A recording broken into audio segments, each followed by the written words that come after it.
Buenos días. Si se terminan de acomodar lo antes posible, por favor, comenzamos la siguiente sesión de esta jornada.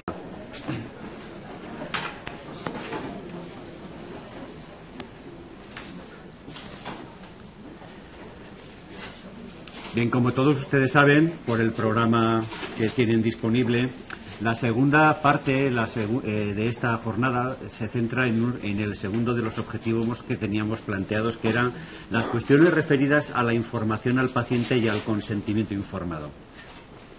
Han pasado ya 10 años desde que se publicó un monográfico del British Medical Journal centrado en los temas de información al paciente, en el cual el que era entonces el editor jefe de esta revista, Richard Smith, planteaba, como comento en el editorial, que la información sobre el riesgo era probablemente sobre el riesgo asistencial en general, no sobre el riesgo de los riesgos asociados a la investigación.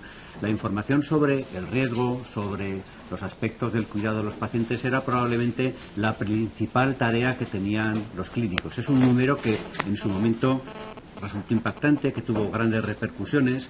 También abordaba en uno de sus números, en uno de sus artículos, el que publicó Richard Masur, en el cual abordaba la importancia de la información en los consentimientos informados. Bien, han pasado 10 años y es evidente que ha habido cambios importantes al respecto. Pero, a pesar de que ha habido esos cambios importantes al respecto, lo cierto es que riesgo e incertidumbre siguen formando parte del quehacer asistencial y, como no, del quehacer investigador, y que también sigue ocurriendo que un consentimiento firmado sigue sin equivaler por sistema a un consentimiento informado, que es que es lo que realmente se pretende. Dicho en términos positivos, seguimos teniendo oportunidades de mejora a este respecto. Y para abordar, en definitiva, lo que es la información, la importancia que tiene, sus excesos, sus defectos, sus limitaciones, su adecuación y su comprensión por el paciente, pensamos en organizar una mesa en la cual diéramos voz a 3 personas desde 3 puntos de vista. Por una parte, a Teresa Latorre, que es miembro activa, yo diría que muy activa, de la Asociación Aragonesa del Cáncer Genital y de Mama, quien nos aportará la experiencia. Ya ha colaborado con nosotros en otras ocasiones en las cuales hemos abordado las cuestiones relativas a los pacientes en la investigación clínica. Nos abordará la experiencia de una persona que ha estado incluida en un ensayo clínico, así como la visión de las necesidades de información que tiene un paciente que participa en cualquier estudio de investigación, yo diría que en cualquier relación asistencial. También contamos con la participación de Jesús Madalena, que es médico de familia, que es compañero desde hace bastantes años en el Comité de Ética de Investigación Clínica de Aragón y además miembro del Comité de Ética Asistencial, probablemente el Comité de Ética Asistencial más activo, más proactivo en nuestra comunidad autónoma, que es el del sector 2 de Aragón, y también con Francisco de Abajo, que es profesor de la Universidad de Alcalá y responsable de la Unidad de Farmacología Clínica de este hospital, del Hospital Universitario Príncipe de Asturias, y secretario del Comité de Ética de Investigación Clínica de este hospital. Vamos a intentar recuperar un poquito el tiempo perdido, aunque no seamos pros, pero en definitiva les voy a pedir que se intenten un poquito atener al tiempo que tenemos previsto. Sin más, les voy a dar la palabra, en primer lugar, a Jesús Madalena.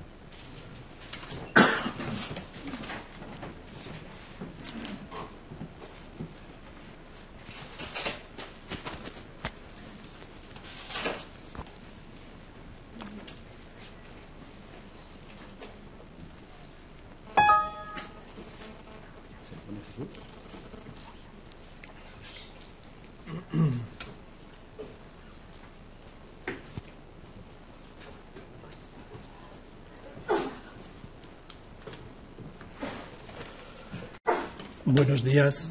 En primer lugar, como es preceptivo, agradecer al comité organizador la invitación de poder participar en esta mesa redonda y exponeros algunos aspectos de una parte que yo considero bastante importante y que a veces se tiene un poco olvidada, ¿no? La parte de la información que se da al paciente y de lo que supone el consentimiento informado por parte del paciente.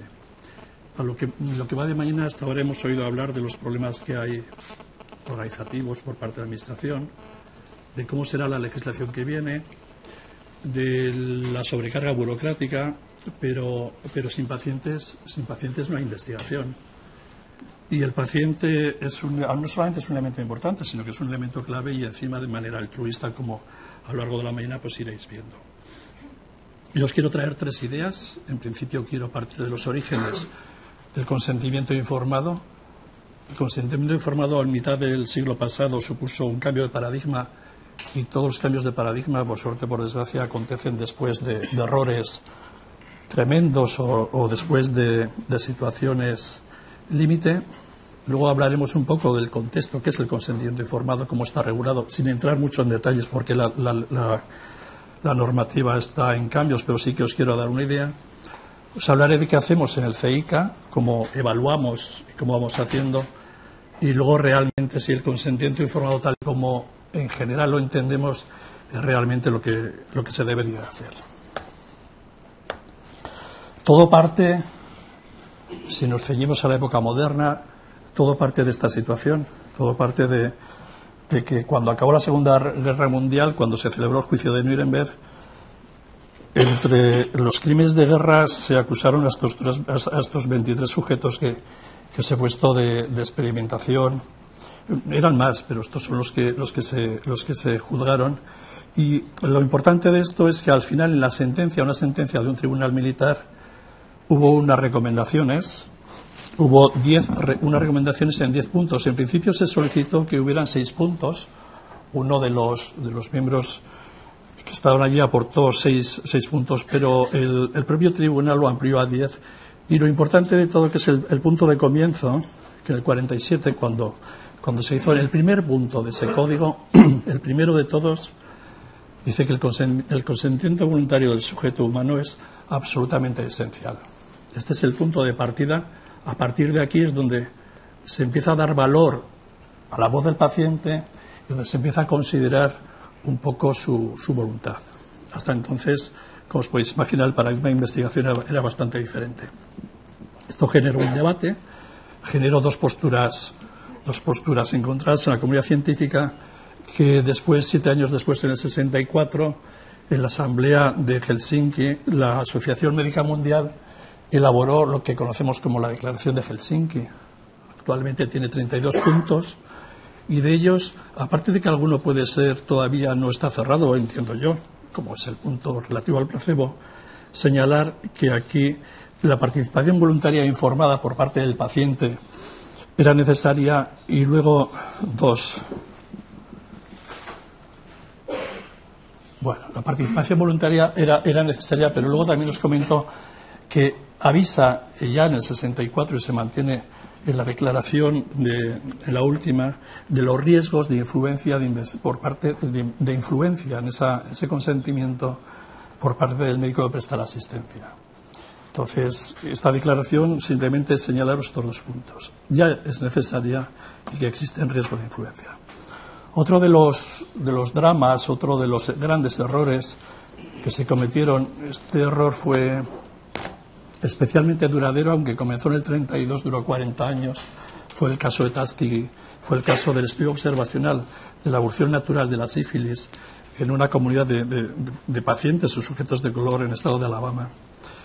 Y fue un estudio que incluso en los años finales de los 40, 50, cuando ya había tratamiento activo, se les negó intencionadamente para seguir la evolución. No vamos a entrar, creo que todo el mundo lo conocéis, y lo único por lo que os traigo aquí este error es que produjo después del escándalo que surgió, que el Congreso de Estados Unidos creara una Comisión Nacional de Protección de los Derechos de los Sujetos de Información, como consecuencia de un debate que duró años, pues se parió lo que es el informe Belmont.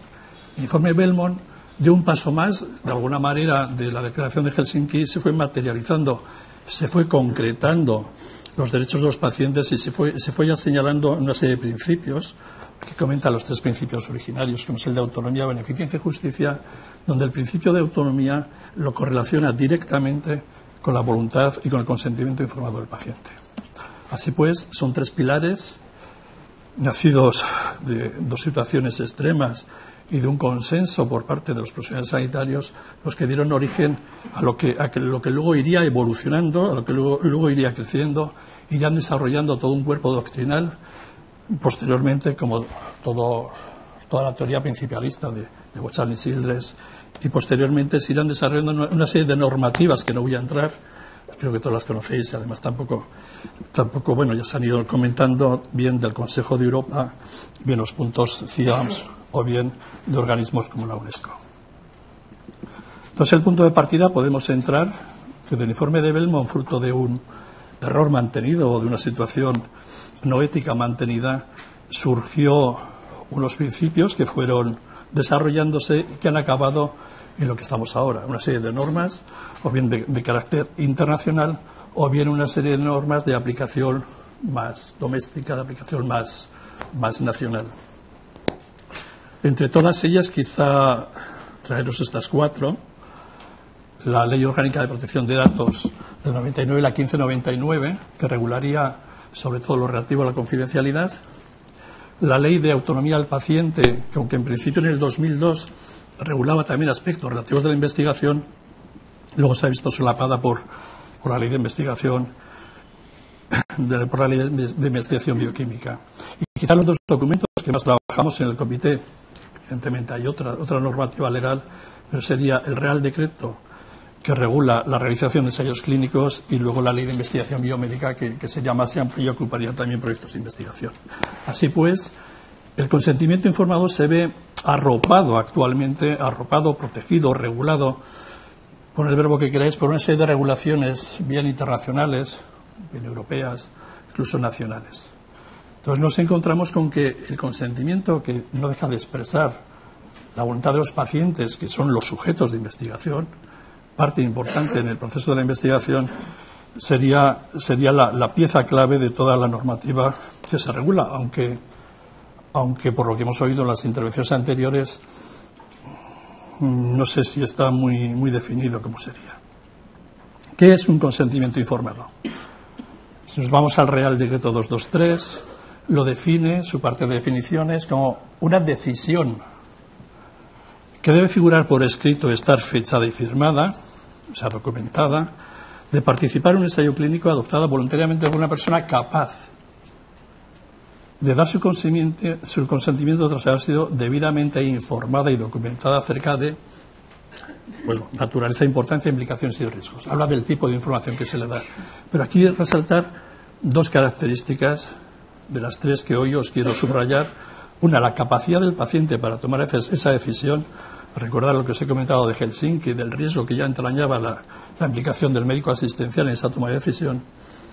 La capacidad, no solamente libre, sino la capacidad de que en la situación del paciente ya hay algunos ensayos o algunos proyectos de investigación que ya de por sí ya estaría condicionada, y luego la información que tiene que recibir, que como ya iremos hablando, tiene que ser completa, breve, en fin, adaptada a estas cosas. La ley, la otra normativa principal, por decirlo de alguna manera, la ley lo define consentimiento como una manifestación de la voluntad libre y consciente válidamente emitida por una persona capaz, vuelve a insistir otra vez, o bien por un representante autorizado precedido de una información adecuada. Vuelve a subrayar dos aspectos: capacidad del paciente para tomar la decisión y una información basada esa capacidad en el análisis, en la reflexión de una información debidamente comunicada. Quizá fuera del marco de lo que será investigación, más en el marco de la práctica asistencial, esta definición entraría un poco en el tercer aspecto que os quería comentar. El consentimiento informado es un modelo de relación que consiste en un proceso de comunicación y un proceso deliberativo, es decir, tiene que haber comunicación, tiene que haber deliberación, y se vuelve a insistir en un paciente capaz en el curso del cual se toman decisiones. Vuelve a insistir en que es un proceso reflexivo. Si vamos a las normas CIOMS, otra definición que va poco a poco perfilando lo que os quiero comentar, define el consentimiento informado como un consentimiento dado por una persona competente que ha recibido información necesaria, que ha entendido adecuadamente y después de considerar la información ha tomado una decisión.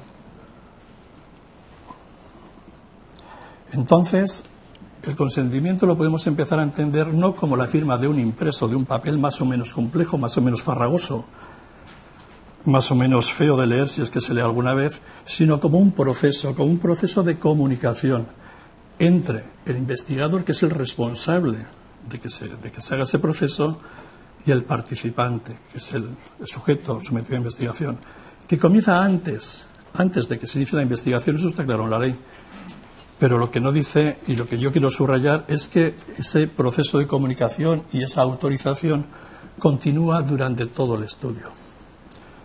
Lo que de alguna manera quiero subrayar es que hay una información adecuada, que es un proceso, que existe la capacidad, que tiene que haber una comunicación, pero que esta autorización que se da no se da un día, el día de la firma, cuando coges al paciente en una situación, vamos a llamar una situación clínica, por decirlo de alguna manera, y que una vez que lo firma, ya para adelante, se abre una puerta, usted entra, hace lo que le decimos y ya está. No. Es un proceso, insisto, que tiene que haber información, tiene que haber capacidad, tiene que haber comunicación, pero sobre todo es una autorización continua. Es decir, en cualquier momento el paciente la puede revocar y esa autorización hay que mantenerla. Hay que mantener la información, hay que mantener cualquier circunstancia que pudiera influir en su decisión, hay que informarle, y en cualquier momento el paciente te puede dejar una estacada, se puede ir.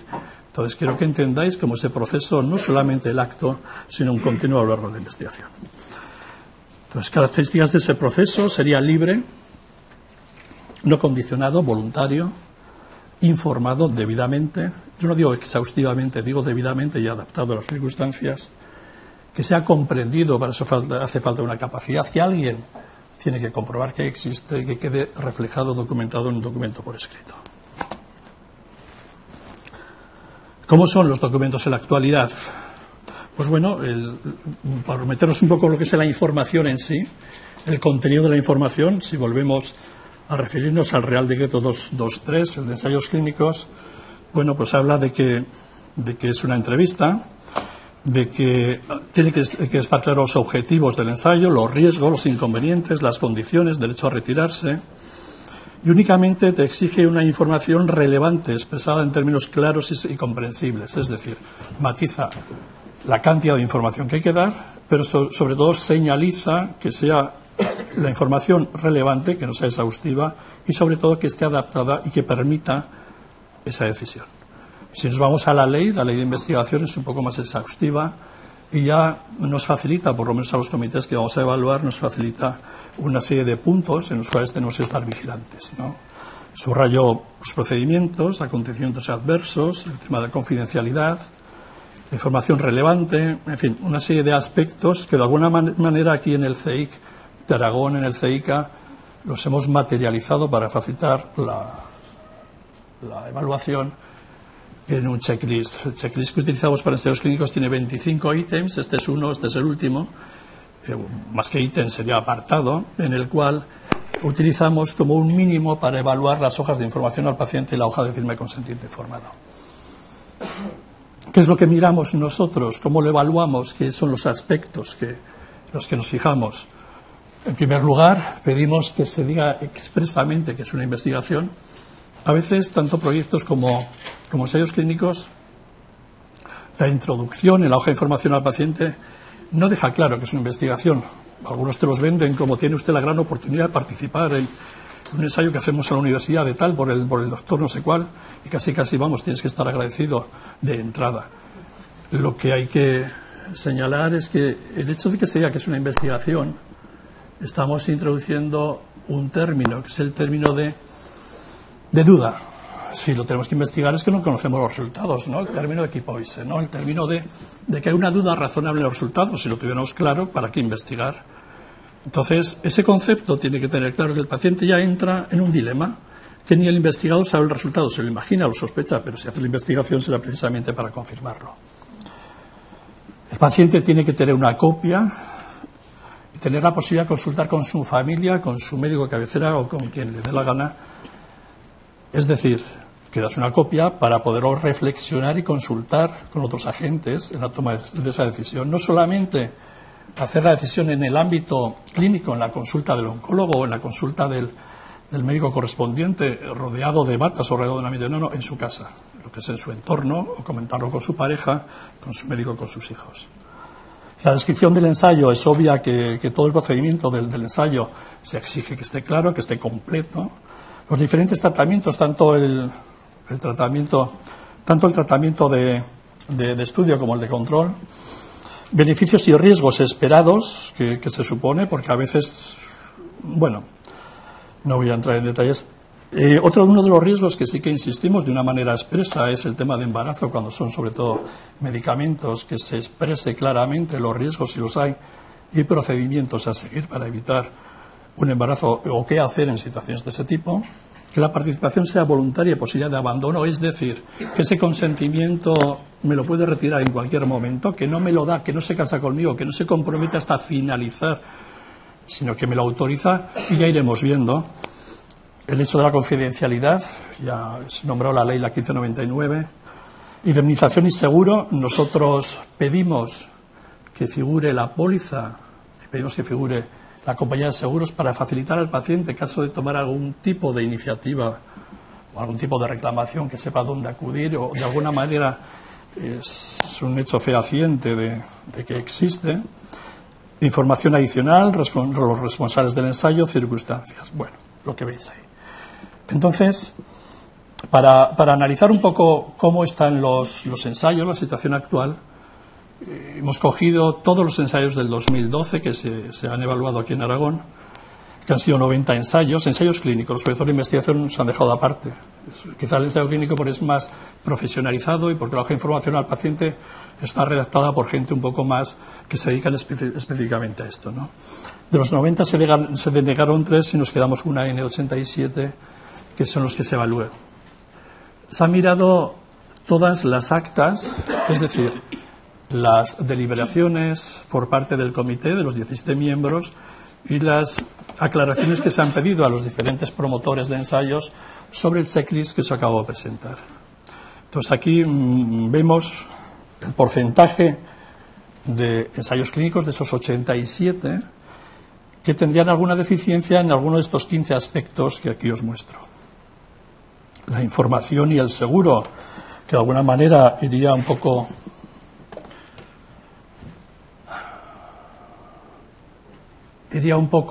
en relación con la seguridad del paciente, estaría en la parte de arriba. El lenguaje claro, práctico y comprensible del ensayo es otro de los ítems que más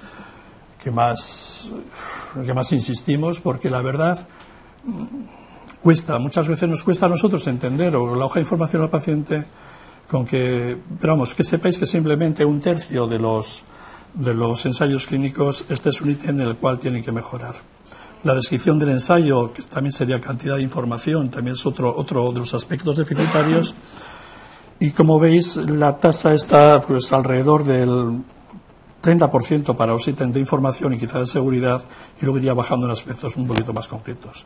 Pero si intentamos aunar estos 15 aspectos, intentamos agruparlos en algunos que puedan suponer lo que sería cantidad de información, seguridad del paciente, aspectos de confidencialidad, y de alguna manera hacemos una agrupación un poco subjetiva, pero sí por tema, veríamos que en lo que respecta a la descripción del ensayo clínico, lo que es la descripción, lo que es el contenido, lo que son los métodos, características, que el 35% de los ensayos clínicos cometen deficiencias, dejaremos ahí, que tras ser evaluado por 17 miembros, pues se ha decidido sugerirles enmiendas o cambios en ese aspecto, que la parte de indemnización y garantía, sobre todo el que refleje o no refleje el seguro y la compañía, también es un poco deficitario, pero también es preocupante que la confidencialidad y lo que es la comprensión del propio ensayo queden como zonas muy deficitarias. Como veis, realmente todos los grupos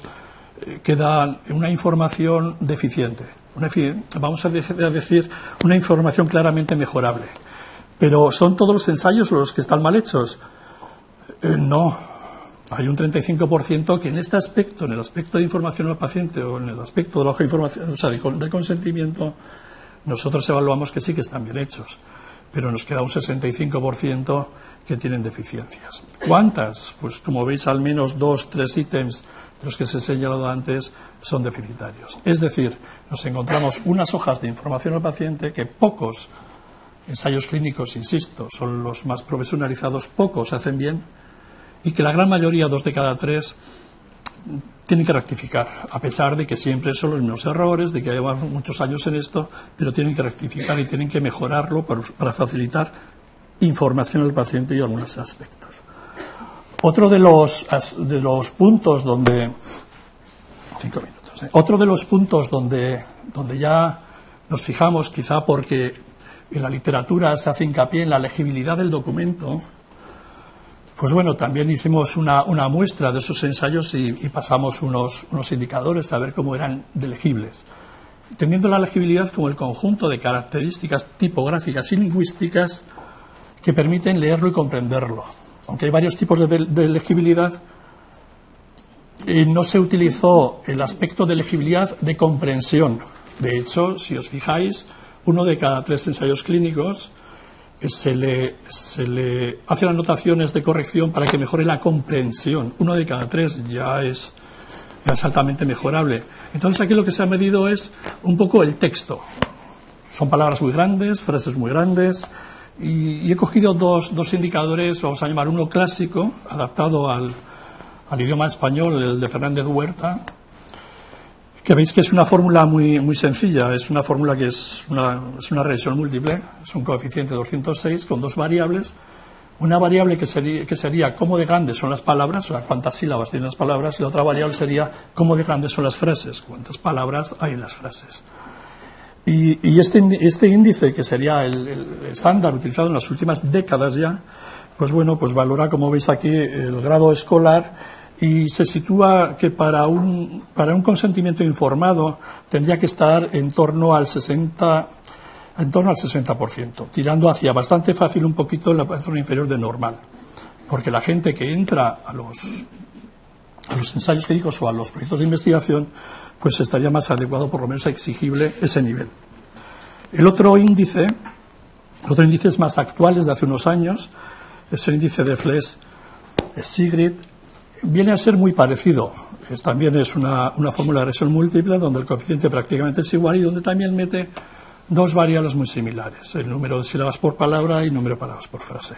Y aquí, al igual que el otro, cuanto más alto es el índice, es decir, cuanto menos se le quita el coeficiente inicial, más fácil es la lectura, y en este caso estaría rondando los 60, lo aceptable, ¿de acuerdo? Sería 60-65 rondando lo aceptable, que sería equivalente a la dificultad de una prensa general, una prensa deportiva. No estoy hablando del contenido de las frases, sino de la extensión de las frases. Es decir, que cuando vemos un documento, unas páginas, están palabras muy grandes o frases muy grandes, pero no el contenido, porque habría que utilizar otros procedimientos. El número de páginas de los 24 ensayos clínicos evaluados con esta técnica, el número de páginas sale una media de 10. Veis que el intervalo de confianza pues te da que se te va desde 2 hasta 20 y tantos. Deciros quizá como referencia que a principios del año 2000 el número de páginas medio estaba alrededor de 4. Luego hace 5 o 6 años subió a 7, 8. Vamos por 10. Que no es que sea 10 páginas poco. Hay hojas de información de 20 y tantas, pero que sepáis que va creciendo.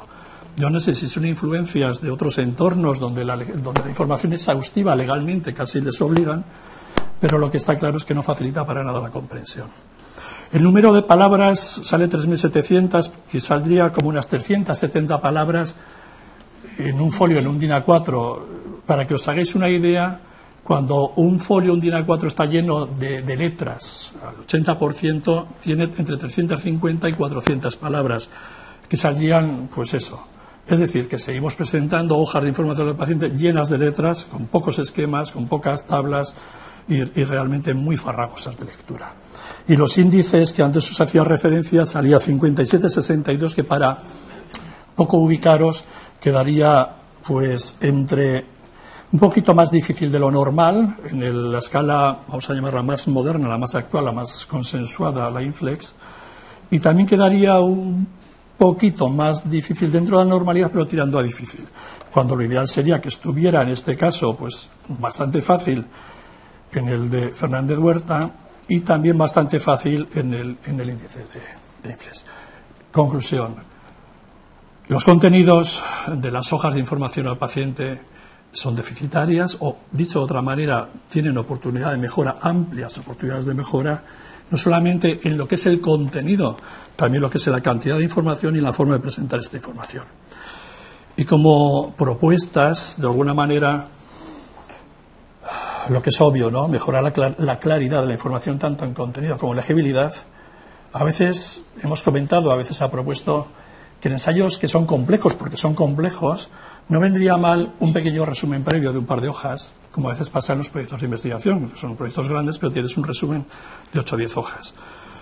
Podría facilitar al paciente la comprensión de las ideas principales y le podría facilitar todo lo que debería ser ese proceso de comunicación y reflexión en un paciente capaz que antes hemos hablado. La comprobación previa de la capacidad del paciente para comprender y decidir adecuadamente también es otra propuesta que os quiero dejar aquí, porque de hecho ya existen test, ya existen encuestas, ya existen herramientas que valoran en 5 minutos, incluso en menos, que valoran tipo screening, que valoran un poco la capacidad del paciente para tomar esa decisión. En la parte de la ética asistencial ya se están trabajando y en la parte de la información, de la ética de investigación también deberían. Esta es la última. En cuanto a la resolución de dudas, podríamos mejorar un poco las habilidades de comunicación del investigador y de alguna manera subrayar que hay que informar, que hay que comunicar de una manera objetiva y no vamos a llamar tendenciosa. Hay que preservar ese criterio de libertad, ¿no? Ese criterio luego de reflexión por parte del paciente. Yo entiendo que cuando estamos inmersos en un ensayo clínico con una captación competitiva, cuando pillar un paciente con el perfil es realmente extraño y lo tenemos delante, casi es como quien va a cazar, ¿no? Una pieza hermosa y dejarlo escapar cuesta y a veces podemos pecar un poco de exceso de interés. La reflexión es necesaria. Yo abogaría también porque el paciente pudiera consultarlo, pudiera reflexionarlo y que en cualquier momento, no solamente al principio, pudiera cambiar de opinión y irse sin ningún tipo de inconveniente. Bueno, eso es todo.